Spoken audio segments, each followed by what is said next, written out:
Leia a Bíblia e faça oração, faça oração, faça oração. Leia a Bíblia e faça oração, se quiser crescer.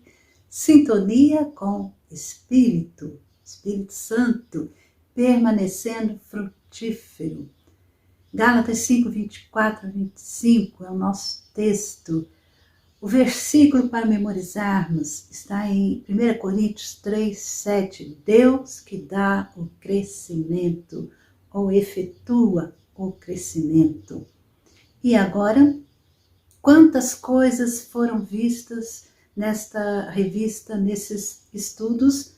Estudamos sobre o conflito incessante que acontece no coração de cada cristão. Vimos quais são as maiores armadilhas que o inimigo apronta para nós e como nos defender delas.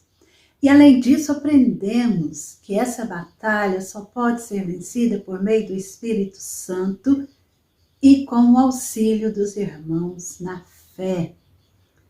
Mas e agora? Como ter uma vida frutífera?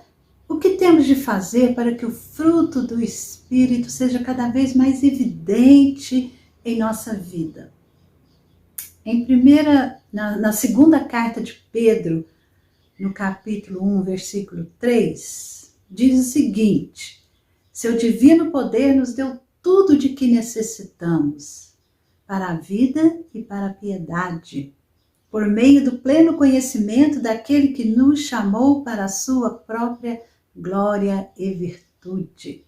Em Romanos 15, 4, pois tudo o que foi escrito no passado foi escrito para nos ensinar, de forma que por meio da perseverança e do bom ânimo procedentes das Escrituras, mantenhamos a nossa esperança. Li o texto conforme a Nova Versão Internacional da Bíblia Sagrada. Deus nos tem dado tudo o que precisamos para termos uma vida de santidade. Tudo de que necessitamos para a vida e para a piedade Deus nos dá. E tudo que foi escrito no passado, ou seja, os meios mais essenciais para isso é a comunicação direta com Deus, por meio da sua palavra, leitura e meditação, estudo e da oração.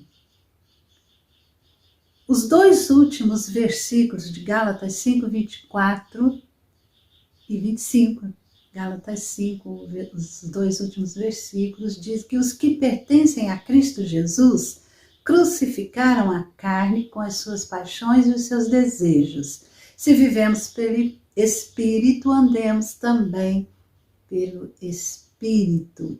Esses versículos mostram duas coisas que todo cristão deve fazer para permanecer frutífero. Deus nos dá tudo. Deus já nos deu a sua palavra, a Escritura Sagrada, que devemos ler, meditar e praticá-la, e a oração. São meios de graça que Deus nos dá para termos uma vida santa, piedosa. Mas esses versículos de Gálatas mostram ainda duas coisas importantes. Quais são?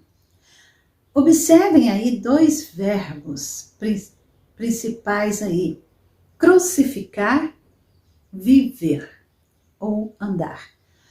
É crucificar a carne e andar no Espírito.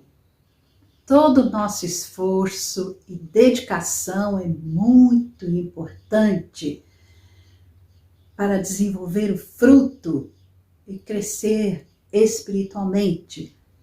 Mas isso não faz o fruto crescer por si só.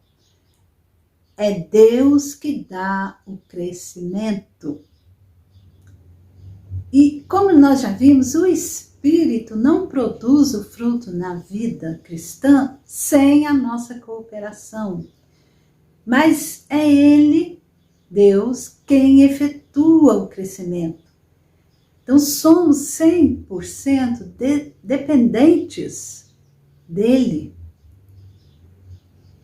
Não importa todo o esforço que você fizer, mas se Deus não dá o crescimento, então dependemos dele. Temos que estar ligados, unidos a ele, por meio de Jesus Cristo. Crucificar a carne. Os que pertencem a Cristo Jesus crucificaram a carne com as suas paixões. Esse é o nosso primeiro verbo, crucificar. Você sabe o significado de crucificar a carne? O combate interior é real e é sem trégua. Não existe negociação. E temos de mortificar a carne, fazer morrer a natureza carnal, com a ajuda do Espírito Santo. E precisamos condenar o pecado à morte, com a ajuda do Espírito Santo. E da mesma forma, considerem-se mortos para o pecado, mas vivos para Deus em Cristo Jesus, nos diz o apóstolo Paulo em Romanos, no capítulo 6, 11. Cristo morreu na cruz, venceu a morte, morreu uma vez só. Ressuscitou, venceu a morte, venceu o pecado, encravou na cruz os nossos pecados.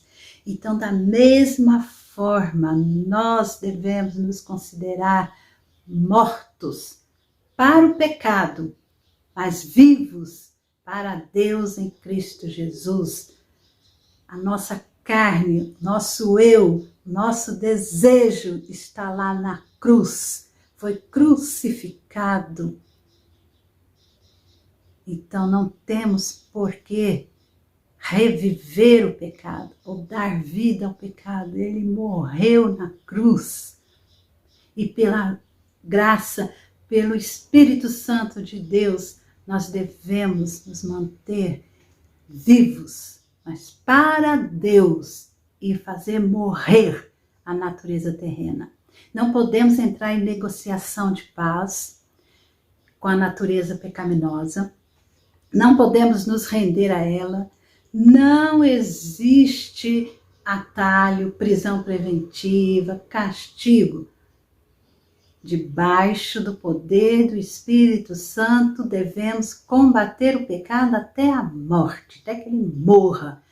E o meio da execução é a crucificação. Philip Ryken nos diz sobre Gálatas 5:24, que os que pertencem a Cristo Jesus crucificaram a carne.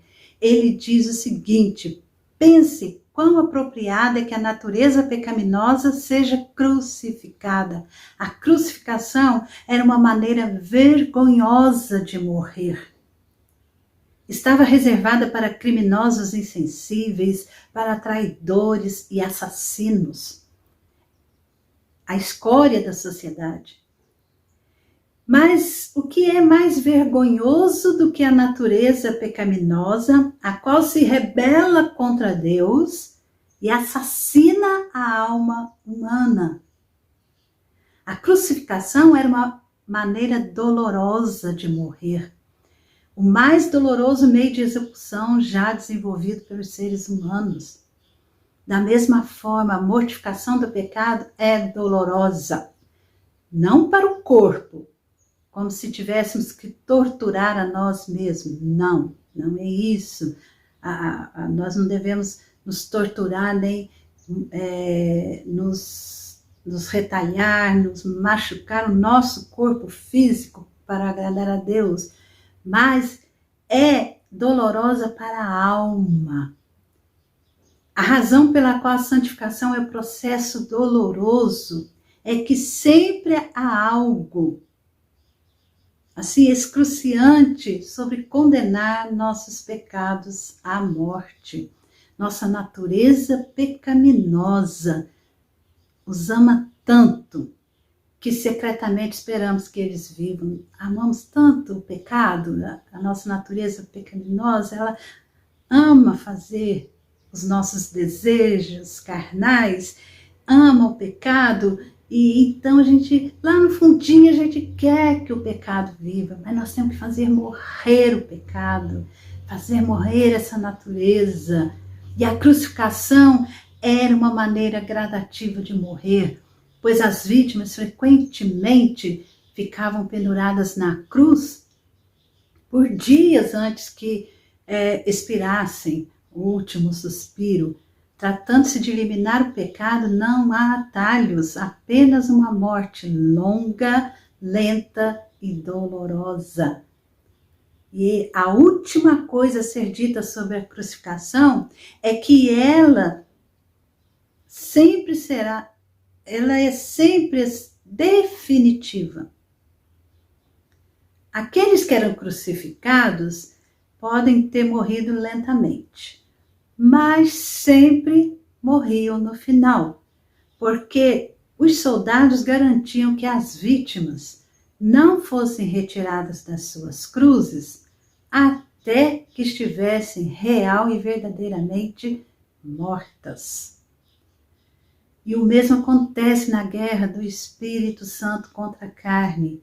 Deus não está lutando uma guerra, uma batalha perdida. Não, a natureza pecaminosa já recebeu o seu golpe mortal.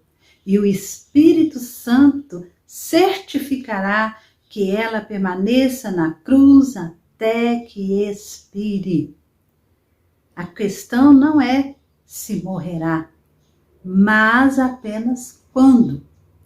E o pecado recebeu esse golpe fatal na cruz de Cristo Jesus. Por isso, os que pertencem a Cristo Jesus crucificaram a carne com as suas paixões e os seus desejos. Pense nisso e veja se você está em sintonia com o Espírito, você está fazendo morrer o seu desejo carnal, pecaminoso? Deus te abençoe.